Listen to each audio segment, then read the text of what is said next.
Mi madre testificó contra mí en el tribunal, jurando ante el juez que yo era el padre de un bebé que no es mío. Mi hijo siempre ha sido un irresponsable, señoría. Lo vi con Jimena durante esas fechas. No hay duda de que es su hija, declaró mientras me miraba fijamente sin un ápice de remordimiento. El juez asintió, escribiendo notas que probablemente sellarían mi destino financiero por los próximos 18 años. Sentí que me faltaba el aire. ¿Cómo pudo doña Isidora, la mujer que me dio la vida, cometer semejante traición solo porque desesperadamente quería una nieta? La sala del tribunal quedó en completo silencio cuando mi madre, con la mano sobre la Biblia, continuó su testimonio falso. Detente ahí. Antes de la revelación más impactante de esta historia, hypea este video. Es la función más nueva de YouTube que nos eleva en el ranking. Solo haz clic en me gusta y verás aparecer el botón hypear. ¿Hecho? Fantástico. Continuemos con el relato. Jimena sonreía discretamente, satisfecha, mientras sostenía a la pequeña Valentina, una niña que nació 14 meses después de nuestra ruptura. Imposible que fuera mía. La mirada triunfante que intercambiaron Jimena y mi madre en ese momento me reveló una conspiración que nunca imaginé enfrentar. Mi propia sangre había hecho un pacto con mi ex para extorsionarme. Isidora Vega, ¿está usted afirmando bajo juramento que vio a su hijo con la demandante durante el período de concepción de la menor? Preguntó el juez Montero con severidad. Mi madre, sin titubear, respondió: Lo juro por Dios. Mi hijo miente para evitar su responsabilidad. Siempre ha sido así. En ese momento, sentí que algo se rompía irreparablemente dentro de mí. La justicia que buscaba parecía cada vez más lejana. Crecí en un modesto barrio de Monterrey, hijo único de Isidora Vega, maestra de primaria, y Ramiro Quirós, quien falleció en un accidente laboral cuando yo tenía apenas 12 años. Después de perder a mi padre, la relación con mi madre cambió drásticamente. Se volvió sobreprotectora y a la vez extremadamente crítica. Nada de lo que hacía era suficiente para ella. Mientras mi primo Tadeo recibía elogios por sacar calificaciones de 8, yo era reprendido por no conseguir 10 perfectos. Si ganaba una medalla de plata en las competencias escolares, mi madre preguntaba por qué no había sido de oro. El constante favoritismo hacia mi primo y otros niños de la familia me enseñó temprano que mi valor para ella era condicional. A pesar de esta dinámica, me esforcé por superarme. Estudié ingeniería en sistemas, conseguí un trabajo bien remunerado en una empresa de software y compré mi propio departamento a los 26 años. Logros que cualquier madre presumiría, pero Isidora siempre encontraba algo que criticar. El departamento es muy pequeño. Tadeo ya es gerente y tú apenas supervisor. ¿Cuándo me darás nietos? Esta última pregunta se volvió una constante en nuestras conversaciones. La obsesión de mi madre con ser abuela crecía con cada año que pasaba. Sus amigas del club de lectura presumían fotos de sus nietos mientras ella permanecía callada, como si mi soltería fuera una vergüenza que debía soportar. Conocí a Ximena Delgado en una conferencia tecnológica hace 3 años. Era brillante, ambiciosa y trabajaba como desarrolladora en una startup. Cuando la presenté a mi madre, ocurrió algo inusual. Isidora la aprobó inmediatamente. Esta mujer tiene carácter, Mateo. No la dejes escapar, me dijo después. Ahora entiendo que vio en Ximena algo que yo no. Reconoció a alguien tan manipuladora como ella misma. Nuestra relación duró 1 año y medio, pero los últimos 6 meses fueron un infierno. Ximena se volvió excesivamente posesiva. Revisaba mis mensajes mientras dormía, llamaba a mi oficina para verificar si realmente estaba trabajando y me acusaba constantemente de serle infiel sin ninguna prueba. La traición a mi privacidad era constante. La ruptura ocurrió cuando descubrí que había estado revisando mis estados de cuenta bancarios y cuestionando cada compra que hacía. Terminé la relación definitivamente en abril del año pasado. Fue contundente. Cambié cerraduras, contraseñas y le pedí que no me contactara más.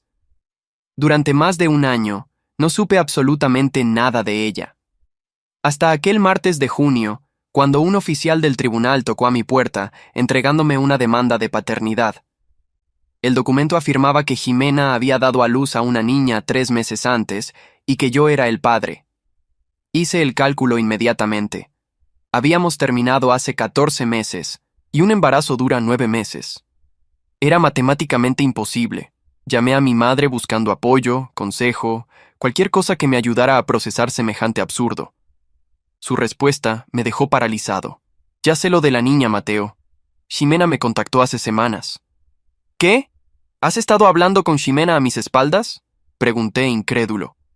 Ella dice que se reunieron para hablar de reconciliación hace 10 meses, que pasaron la noche juntos. Eso es completamente falso. No he visto a Ximena desde que terminamos. Hubo un silencio incómodo antes de que mi madre respondiera. Hijo, no tienes que mentirme. Ximena me ha mostrado mensajes, me ha contado detalles. Sé que has estado viéndola. ¿Mensajes? ¿Detalles? ¿De qué estás hablando? Todo eso es falso, Mateo. Siempre has sido igual, evadiendo responsabilidades. Ya es hora de que madures y te hagas cargo de tu hija. ¿Mi hija? Por Dios, madre. Es imposible que esa niña sea mía. La pequeña Valentina tiene tus mismos ojos, Mateo. La he visto. Me quedé helado. ¿Has conocido a la niña? ¿Cuánto tiempo llevas en contacto con Ximena? Lo suficiente para saber que estás mintiendo. Ximena está dispuesta a dejarte ser parte de la vida de Valentina a pesar de cómo la trataste. Deberías estar agradecido. Colgué el teléfono, aturdido por la magnitud de esta conspiración.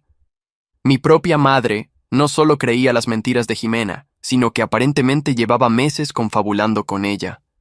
¿Por qué? La respuesta era dolorosamente obvia. Su desesperación por tener una nieta había superado cualquier lealtad hacia mí. Al día siguiente contraté a Esteban Mondragón, un abogado especializado en derecho familiar con reputación de ser implacable.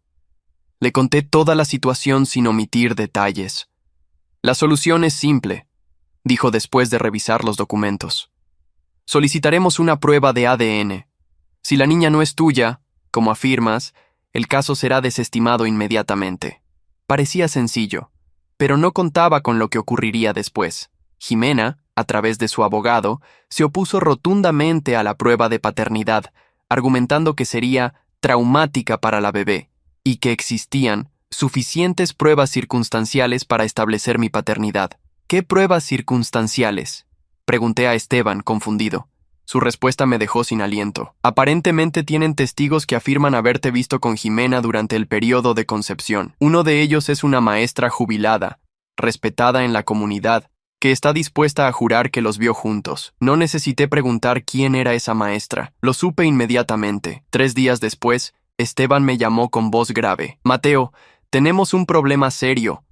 El testigo principal de Ximena es tu madre, Isidora Vega. Está dispuesta a testificar bajo juramento que te vio con Ximena durante las fechas de concepción. La traición era tan absoluta que sentí náuseas. Mi propia madre mintiendo en un tribunal para obligarme a pagar manutención por un bebé que no era mío. ¿Cómo podía defenderme contra algo así? Intenté hablar con ella. Fui a su casa. Le supliqué que recapacitara. Su respuesta fue escalofriante. A veces un hijo debe ser obligado a hacer lo correcto, Mateo. Esa niña necesita un padre. Tú necesitas responsabilizarte. Y yo merezco ser abuela. Pero no es mi hija, madre. ¿No entiendes que estás pidiendo que mantenga al hijo de otro hombre? Lo entenderás cuando la conozcas, respondió con una frialdad que nunca antes había visto en ella. Te demandaré porque te quiero, hijo. Algún día me lo agradecerás. El día del juicio amaneció gris y lluvioso, como si el clima reflejara mi estado de ánimo. Al entrar en la sala del tribunal, vi a Ximena sosteniendo a una bebé que dormía plácidamente. A su lado, vestida con un traje formal azul marino, estaba mi madre, conversando animadamente con el abogado de Ximena como si fueran viejos amigos. El juez Armando Montero, un hombre de unos 60 años con expresión severa, revisó los documentos iniciales mientras el secretario organizaba el orden de los testimonios. Cuando levantó la vista y me miró, sentí un escalofrío. Su expresión ya parecía contener un juicio sobre mí. Procederemos con los testimonios, anunció. La demandante Ximena Delgado puede subir al estrado. Ximena avanzó hacia el estrado con paso confiado. Después de jurar decir la verdad, comenzó a tejer una historia completamente fabricada con tal naturalidad que cualquiera la habría creído. Mateo y yo terminamos oficialmente en abril del año pasado, pero seguimos viéndonos en secreto, declaró con voz temblorosa, perfectamente calculada. Él no quería formalizar nuestra relación nuevamente porque decía que necesitaba tiempo, pero nos encontrábamos regularmente. En julio tuvimos un encuentro íntimo en su departamento y... bueno, Así fue como concebimos a Valentina. Cada palabra era una mentira absoluta. Mi abogado objetó, pero el juez le permitió continuar. Cuando le dije que estaba embarazada, cambió completamente, continuó Jimena, fingiendo contener las lágrimas. Me bloqueó de todas partes, negó que el bebé fuera suyo, se negó a apoyarme durante el embarazo. Tuve que pasar por todo sola. Miré a mi madre, esperando ver algún signo de remordimiento al escuchar estas falsedades, pero su rostro permanecía impasible. Incluso asentía sutilmente. Cuando fue el turno de Esteban para contrainterrogar, fue directo al punto. Señorita Delgado, ¿tiene alguna prueba de estos supuestos encuentros después de la ruptura? ¿Mensajes, fotografías, registros de llamadas? Jimena sonrió levemente. Mateo era muy cuidadoso. Siempre insistía en que no dejáramos rastros porque no quería que nadie supiera que seguíamos viéndonos. Pero hay testigos que nos vieron juntos. Finalmente llegó el momento que más temía. El abogado de Jimena llamó a su testigo estrella. El tribunal llama a declarar a la señora Isidora Vega. Mi madre caminó hacia el estrado con la dignidad de una reina. Después de jurar sobre la Biblia, miró directamente al juez, evitando mis ojos. Señora Vega, ¿cuál es su relación con el demandado?, preguntó el abogado de Jimena. Soy su madre, respondió con voz clara. Y está usted aquí para testificar contra su propio hijo. Esto debe ser difícil para usted. Mi madre asintió solemnemente. Lo es, pero la verdad y la justicia son más importantes que cualquier otra cosa. Así lo enseñé a mi hijo, aunque parece haberlo olvidado. Señora Vega, ¿vio usted a su hijo con la señorita Delgado después de su supuesta ruptura en abril del año pasado? Sí, los vi juntos varias veces. Específicamente, recuerdo haberlos visto entrar juntos al departamento de Mateo a mediados de julio, la fecha que coincidiría con la concepción de mi nieta. Sentí que la sangre me hervía. Era una mentira tan descarada que no podía creer que saliera de la boca de mi propia madre. ¿Está segura de la fecha?, insistió el abogado. Completamente. Era el 15 de julio. Lo recuerdo perfectamente porque al día siguiente era el aniversario de la muerte de mi esposo y estaba particularmente atenta a las fechas en ese periodo. El abogado sonrió satisfecho. ¿Y qué más puede decirnos sobre la relación entre su hijo y la señorita Delgado durante ese tiempo? Mateo me confesó que seguían viéndose. Me dijo que no estaba listo para un compromiso formal, pero que tenían una especie de relación secreta. Cuando Jimena quedó embarazada, él entró en pánico. Me pidió que no dijera nada sobre sus encuentros anteriores. Cada palabra era una puñalada.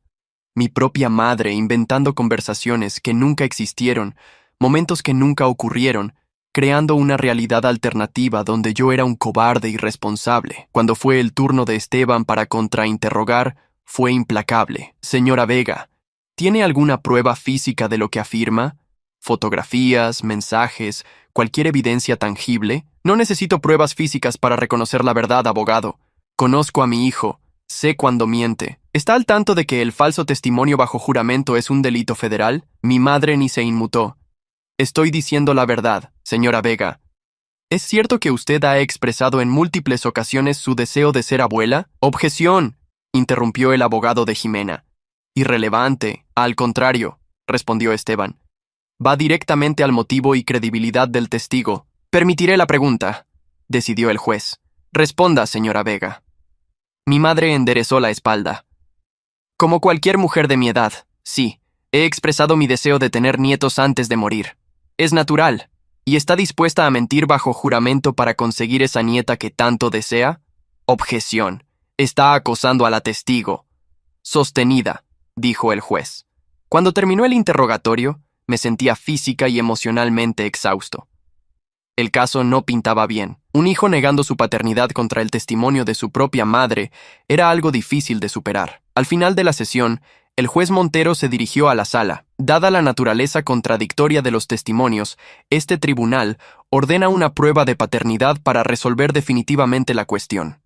Se suspende la sesión hasta que tengamos los resultados. Fue lo único positivo de aquel día devastador. Al menos la ciencia tendría la última palabra. Al salir del tribunal, intenté acercarme a mi madre, pero ella se alejó rápidamente con Jimena, ambas susurrando como conspiradoras. La vi inclinarse sobre la bebé y acariciar su mejilla con ternura. La niña que ella había decidido era su nieta. Sin importar la verdad, Esteban puso una mano en mi hombro. Prepárate para más sorpresas, Mateo. Esto apenas comienza. No imaginaba cuánta razón tenía. 3 días después, recibí una llamada de Esteban que me dejó atónito. Jimena ha solicitado una orden de restricción contra ti, alegando amenazas. Afirma que la acosaste después del juicio y que teme por su seguridad y la de la bebé. Eso es absurdo. Ni siquiera me acerqué a ella. Hay un testigo que afirma haberte visto siguiéndola hasta su auto, profiriendo amenazas. Déjame adivinar. ¿Mi madre? Exactamente. La situación se estaba volviendo kafkiana. No solo intentaban obligarme a pagar por un hijo que no era mío, ahora me pintaban como un acosador violento. La traición de mi madre había alcanzado niveles que nunca creí posibles. La audiencia para la orden de restricción se programó para la semana siguiente. Mientras tanto, recibí otro golpe devastador. Jimena había solicitado una pensión alimenticia provisional mientras se resolvía el caso. El juez, influenciado por el testimonio de mi madre, la concedió. De la noche a la mañana, me vi obligado a pagar 5,000 pesos mensuales para el mantenimiento de una niña que no era mía, a una mujer que me estaba extorsionando, respaldada por mi propia madre. Estaba cayendo en una espiral de desesperación cuando algo inesperado ocurrió. Una tarde, mientras revisaba obsesivamente el caso buscando alguna salida, recibí un mensaje de un número desconocido. Necesito hablar contigo sobre Jimena. Es importante. Oralia Fuentes. La mejor amiga de Jimena durante la universidad, a quien había conocido brevemente durante nuestra relación. Me había parecido la única persona sensata en el círculo de amistades de mi ex. Acordamos encontrarnos en una cafetería alejada del centro. Cuando llegué, Oralia ya estaba allí, nerviosa, mirando constantemente sobre su hombro. Gracias por venir, dijo en voz baja. No tengo mucho tiempo. Jimena no puede saber que estoy hablando contigo. ¿De qué se trata todo esto, Oralia? Ella respiró profundo antes de responder. Sé que la bebé no es tuya, Mateo. Jimena me lo confesó cuando estaba borracha. El verdadero padre es Gerardo, su jefe casado. Él le pagó para mantenerlo en secreto, y ella decidió aprovechar la situación para extorsionarte a ti. Sentí un alivio momentáneo al tener finalmente una confirmación externa de lo que ya sabía, pero también una nueva ola de indignación. ¿Y mi madre? ¿Sabes algo sobre su involucración en esto? Oralia asintió lentamente. Jimena la contactó hace meses, sabiendo por tus conversaciones pasadas cuánto deseaba ser abuela. Le dijo que estaba embarazada de ti, pero que tú te negabas a reconocer al bebé. Tu madre se ofreció a ayudarla, incluso financieramente durante el embarazo. Creo que realmente se ha convencido a sí misma de que la niña es tuya. Jimena es muy manipuladora. ¿Estarías dispuesta a testificar? Pregunté, viendo un rayo de esperanza. La expresión de Oralia cambió. No puedo, Mateo. Jimena tiene información que podría destruir mi carrera. Solo puedo darte esto. Me entregó un sobre. Son capturas de pantalla de conversaciones entre Jimena y Gerardo. Hablan sobre la bebé, sobre el dinero que él le da a escondidas. Espero que te ayude. Antes de marcharse, añadió. Ten cuidado. No conoces realmente a Jimena. Es capaz de cualquier cosa para conseguir lo que quiere. Llevé inmediatamente el sobre a Esteban. Después de revisar su contenido, su expresión se transformó en una sonrisa. Esto es exactamente lo que necesitábamos. Ahora tenemos que ser estratégicos. Jimena todavía puede alegar que estas capturas son falsificadas, pero nos da una línea de investigación. Podemos solicitar al tribunal que ordene una revisión de las comunicaciones entre ella y este tal Gerardo. ¿Y mi madre? ¿Cómo demostramos que está mintiendo deliberadamente? Esteban me miró con seriedad. Esa es la parte más difícil, Mateo. Tendremos que probar que estabas en otro lugar el 15 de julio, la fecha que ella mencionó específicamente. Empecé a revisar frenéticamente mi agenda, correos, cualquier cosa que pudiera demostrar mi paradero ese día. Y entonces lo recordé. El 15 de julio del año pasado, había asistido a una conferencia tecnológica en Querétaro. Había registros de hotel, boletos de avión, incluso fotografías en las redes sociales de la conferencia donde aparecía. Esteban, tengo pruebas de que estaba a 200 kilómetros de distancia el día exacto que mi madre juró haberme visto con Jimena. La expresión de mi abogado se iluminó. Perfecto. Ahora tenemos que prepararnos para la siguiente fase. Esto va a ser duro, Mateo. Estamos a punto de acusar a tu madre de perjurio ante un tribunal. ¿Estás listo para eso? La pregunta me golpeó con toda su fuerza. ¿Estaba preparado para enfrentar públicamente a mi madre, para exponer sus mentiras, para potencialmente verla enfrentar consecuencias legales? La mujer que me había criado, que a pesar de sus defectos, seguía siendo mi madre. Pensé en todo lo que había ocurrido: su conspiración con Jimena, su falso testimonio, su disposición a arruinar mi vida financiera y mi reputación, todo por su obsesión de ser abuela. Sí, respondí con una determinación que no sabía que tenía. Estoy listo. La noche antes de la audiencia para la orden de restricción, recibí una llamada inesperada. Era mi tía Carmela, hermana menor de mi madre. Mateo, necesito hablar contigo urgentemente. Es sobre tu madre y esta situación con la bebé. ¿Qué ocurre, tía?, pregunté, sintiendo una mezcla de esperanza y recelo. Tu madre no está bien, Mateo. Esta obsesión con ser abuela ha ido demasiado lejos. La escuché hablando con Jimena por teléfono. Están coordinando lo que dirán en la próxima audiencia, fabricando nuevas acusaciones contra ti. Mi corazón se aceleró. ¿Las escuchaste? ¿Podrías testificar sobre eso? Hubo un silencio prolongado. No puedo enfrentarme directamente a tu madre en un tribunal, Mateo, pero hay algo que puedo hacer. Hace años, Isidora fue diagnosticada con un trastorno de personalidad. Nunca ha seguido el tratamiento adecuadamente. Tengo los registros médicos que demuestran su condición y cómo afecta su percepción de la realidad. Podría explicar por qué está tan convencida de algo que no es cierto. Esta revelación me dejó aturdido. ¿Mi madre padecía un trastorno mental que nunca me había sido revelado? De pronto, muchos comportamientos de mi infancia cobraron un nuevo y perturbador sentido. ¿Por qué nunca me lo dijiste, tía? Tu madre me hizo prometer que no te lo diría. Después de la muerte de tu padre, se negó a seguir con la terapia. Dijo que estaba perfectamente bien, pero no lo está, Mateo. Y ahora su condición está arruinando tu vida. Al día siguiente, entregué los documentos médicos a Esteban, quien inmediatamente solicitó una evaluación psicológica de mi madre como testigo. Como era de esperar, ella se opuso vehementemente, pero el juez, ahora con dudas sobre su credibilidad, ordenó la evaluación. La audiencia para la orden de restricción fue suspendida mientras se realizaba esta evaluación. Jimena estaba furiosa, y por primera vez pude ver grietas en su fachada de víctima inocente. Mientras tanto, Esteban había estado investigando a Gerardo Valdivia, el supuesto padre biológico de Valentina. Descubrimos que era un ejecutivo casado con 3 hijos que mantenía una relación clandestina con Jimena desde antes de que ella y yo rompiéramos. De hecho, esa relación había sido parte de los problemas que llevaron a nuestra ruptura, aunque yo nunca lo había sospechado. A través de contactos en la empresa donde ambos trabajaban, conseguimos testimonios de compañeros que confirmaban la relación y el embarazo.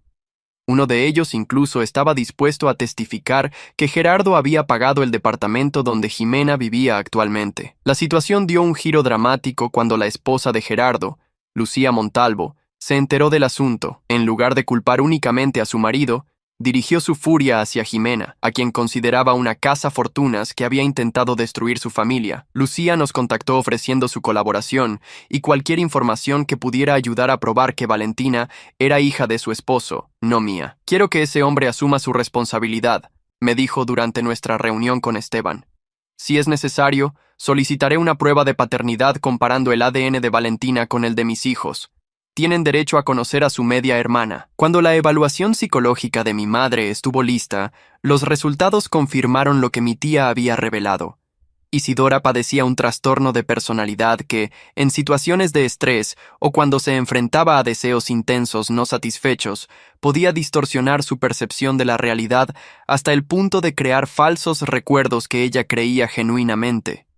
El psiquiatra forense concluyó: la señora Vega muestra patrones consistentes con confabulación, donde rellena lagunas de memoria con información fabricada que considera verdadera. Su intenso deseo de ser abuela podría haber contribuido a crear un escenario donde realmente cree haber visto a su hijo con la demandante en fechas específicas, a pesar de la evidencia contraria. El día de la audiencia definitiva, el tribunal estaba lleno. No solo estaban presentes las partes directamente involucradas, sino también curiosos atraídos por el drama de una madre testificando contra su hijo en un caso de paternidad. Jimena llegó con Valentina en brazos, proyectando una imagen de madre abnegada. Mi madre la acompañaba, lanzándome miradas de decepción que antes me habrían devastado pero que ahora solo reforzaban mi determinación. Para mi sorpresa, Gerardo Valdivia también estaba presente, sentado en la última fila junto a su esposa Lucía. Su expresión era de puro terror, como un hombre que ve aproximarse un tren a toda velocidad. El juez Montero comenzó la sesión con expresión grave. Este tribunal ha recibido nueva evidencia que podría cambiar sustancialmente el curso de este proceso. Procederemos a examinarla. Primero se presentaron mis pruebas de que me encontraba en Querétaro el día exacto en que mi madre juró haberme visto con Jimena. El gerente del hotel confirmó mi estancia por videollamada, y las fotografías de la conferencia mostraban claramente mi presencia allí. A continuación, se leyó el informe psiquiátrico sobre mi madre, explicando cómo su condición podía llevarla a creer firmemente en recuerdos fabricados. Luego vino el testimonio más devastador para Jimena. 3 de sus compañeros de trabajo confirmaron su relación con Gerardo y el conocimiento general en la oficina de que él era el padre de Valentina. Finalmente, Lucía Montalvo solicitó al tribunal que ordenara una prueba de paternidad comparando el ADN de Valentina con el de sus hijos, para establecer definitivamente la verdad. El rostro de Jimena había perdido todo color. Su abogado solicitó un receso para consultar con su cliente. Cuando regresaron, Jimena había cambiado completamente de estrategia. Su señoría, en vista de la nueva evidencia presentada, mi cliente desea retirar la demanda de paternidad contra el señor Quirós. Un murmullo recorrió la sala. El juez Montero frunció el ceño. Señorita Delgado, esto es extremadamente irregular. ¿Está usted admitiendo que ha presentado una demanda falsa ante este tribunal? El abogado de Jimena intervino rápidamente. Mi cliente simplemente reconoce que pudo haber estado equivocada respecto a la identidad del padre de su hija. Equivocada, repitió el juez con evidente incredulidad. Señorita Delgado, este tribunal no ve con buenos ojos el uso frívolo del sistema judicial para perseguir reclamos infundados. Además de retirar su demanda, deberá reembolsar al señor Quirós todas las pensiones provisionales que ha pagado hasta la fecha, con intereses. Volteé a mirar a mi madre, esperando ver arrepentimiento o vergüenza en su rostro. En cambio, vi confusión y una especie de indignación obstinada. Realmente creía en su versión distorsionada de los hechos. En cuanto a la señora Isidora Vega, continuó el juez, este tribunal toma nota del informe psiquiátrico que explica su testimonio contradictorio. No se presentarán cargos por perjurio en consideración a su condición, pero se le ordena seguir tratamiento psicológico adecuado. Mi madre se puso de pie, temblando de rabia. Esto es una farsa. Mi hijo es el padre de esa niña. Lo vi con mis propios ojos. Todos ustedes están conspirando contra la verdad. Los oficiales del tribunal tuvieron que escoltarla fuera de la sala mientras continuaba gritando acusaciones. Cuando salí del tribunal, me sentí extrañamente vacío. Había ganado, sí. La justicia había prevalecido en términos legales. Pero había perdido a mi madre, quizás para siempre. Esteban puso una mano en mi hombro. Lo siento, Mateo. Sé que esto no es una victoria completa para ti. Al menos ahora conozco la verdad. Respondí. Sobre Jimena, sobre mi madre, sobre todo. En el estacionamiento, Lucía Montalvo me detuvo. Gracias por tu valentía. Si no hubieras luchado, nunca habríamos descubierto la verdad. Luego añadió con una leve sonrisa. Gerardo se enfrentará ahora a su propia batalla legal. No solo por la manutención de Valentina, sino también por nuestro divorcio. Las semanas siguientes fueron un periodo de reconstrucción. Contraté a un terapeuta para procesar el trauma de la traición de mi madre y Jimena. Cambié de trabajo para evitar cualquier posible encuentro con ella o Gerardo. Me mudé a un nuevo departamento en otro barrio, buscando un entorno sin recuerdos dolorosos. Mi tía Carmela se convirtió en mi único vínculo con la familia. Según me contaba, mi madre se negaba rotundamente a aceptar el resultado del juicio y seguía insistiendo en que Valentina era mi hija. Había rechazado el tratamiento ordenado por el tribunal y se había distanciado incluso de sus propios hermanos. 6 meses después del juicio, recibí una noticia impactante. Jimena había abandonado a Valentina, dejándola con Gerardo y desapareciendo después de recibir una cuantiosa suma de dinero. Gerardo, ahora divorciado y enfrentando múltiples problemas legales, estaba luchando por criar a la niña mientras mantenía su carrera profesional. Por alguna razón que ni yo mismo entendía completamente, decidí contactarlo. No por venganza o para regodearme, sino porque sentía una extraña conexión con esta situación.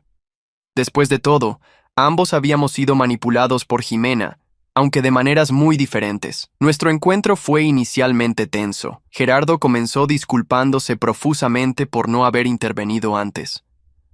Sabía lo que Jimena estaba haciendo, admitió, avergonzado, pero tenía miedo de perderlo todo: mi matrimonio, mis hijos, mi carrera.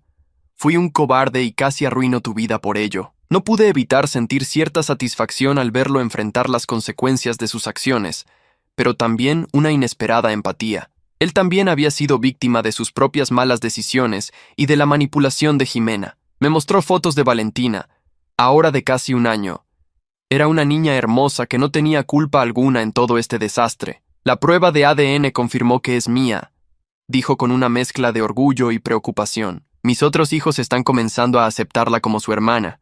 Es difícil, pero estamos avanzando. Le conté sobre mi madre, cómo su obsesión con ser abuela la había llevado a cometer perjurio y probablemente a perder a su único hijo. Es irónico, comentó Gerardo. Tu madre quería tanto una nieta que estaba dispuesta a mentir para conseguirla, mientras que yo tenía una hija que no quería reconocer. Un año después del juicio, recibí una carta de mi madre. Era la primera comunicación directa desde aquel día en el tribunal.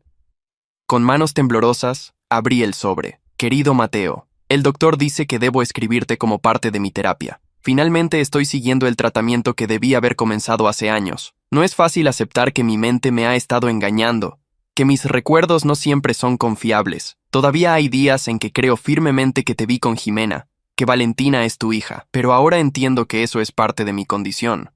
El doctor llama a esto insight, la capacidad de reconocer cuando mis pensamientos no se alinean con la realidad. No espero tu perdón. Lo que hice es imperdonable.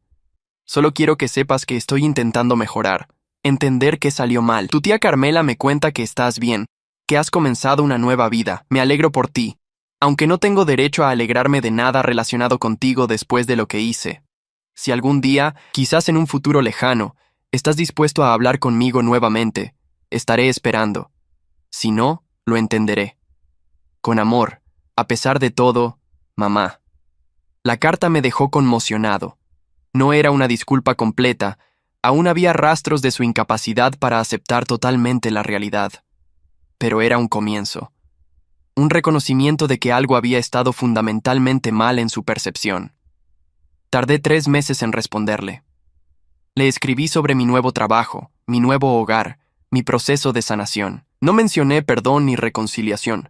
Era demasiado pronto, pero dejé abierta la posibilidad de un contacto gradual, supervisado inicialmente por su terapeuta. 2 años han pasado desde aquel tribunal donde mi madre testificó contra mí. Mi vida ha cambiado completamente. Me trasladé a Monterrey para un nuevo puesto como director de tecnología en una empresa emergente. Conocí a Daniela, una arquitecta brillante que me enseñó que podía confiar nuevamente. Estamos comprometidos y planeando nuestra boda para el próximo año.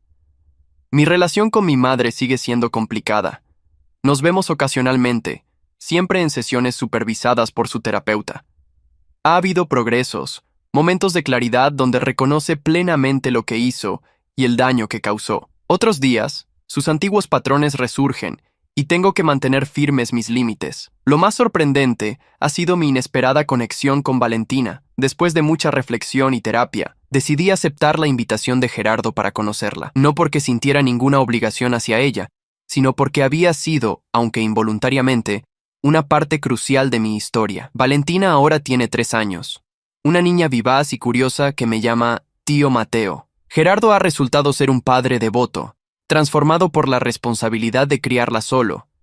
Sus otros hijos, inicialmente resentidos, ahora son protectores con su hermana pequeña. Mi madre no sabe de mi relación con Valentina. Su terapeuta considera que sería demasiado confuso para ella en esta etapa de su tratamiento. Quizás algún día, cuando esté más estable, pueda entender esta extraña ironía, que la nieta que tanto deseaba y por la que estuvo dispuesta a traicionar a su propio hijo, está ahora en la periferia de mi vida, aunque de una manera completamente diferente a la que ella imaginó. La traición de mi madre y Jimena dejó cicatrices profundas, pero también me enseñó lecciones valiosas sobre la verdad, la justicia y la complejidad del amor familiar. Aprendí que la lealtad no debe ser incondicional cuando daña tu dignidad y tu bienestar, que establecer límites no es egoísmo, sino autopreservación, y que a veces la mayor muestra de justicia no es la venganza, sino reconstruir tu vida a pesar del daño causado. Hoy, mientras preparo mi mudanza a un nuevo hogar con Daniela, recibo una llamada de mi madre. Su voz suena clara, presente, como no la había escuchado en años. Mateo, el doctor dice que estoy lista para nuestra primera reunión sin supervisión. Si tú también lo estás, me gustaría conocer a Daniela. Respiro profundo, sintiendo el peso de esta decisión. Parte de mí todavía teme, todavía recuerda el dolor de su traición, pero otra parte reconoce el largo camino que ambos hemos recorrido. Está bien, madre, podemos intentarlo, un paso a la vez. Es todo lo que puedo ofrecer por ahora. Pequeños pasos hacia una posible reconciliación, sin garantías, sin expectativas desmedidas. Solo la voluntad de ver si puede existir una nueva forma de relación entre nosotros, construida sobre la verdad y el respeto mutuo, no sobre fantasías ni manipulaciones. La vida me ha enseñado que la justicia verdadera no siempre llega en forma de castigo para los demás, sino como libertad para uno mismo, libertad de las mentiras, de las manipulaciones, de las expectativas tóxicas. Hoy soy libre, y esa es la mayor victoria que podría haber conseguido. Hay historias que no son solo historias, son espejos de la vida. Si esta te conmovió, ayúdanos a seguir contando otras que también merecen ser escuchadas. Dale hype a este video para que más personas puedan verlo. Muchas gracias y que tengas un excelente día.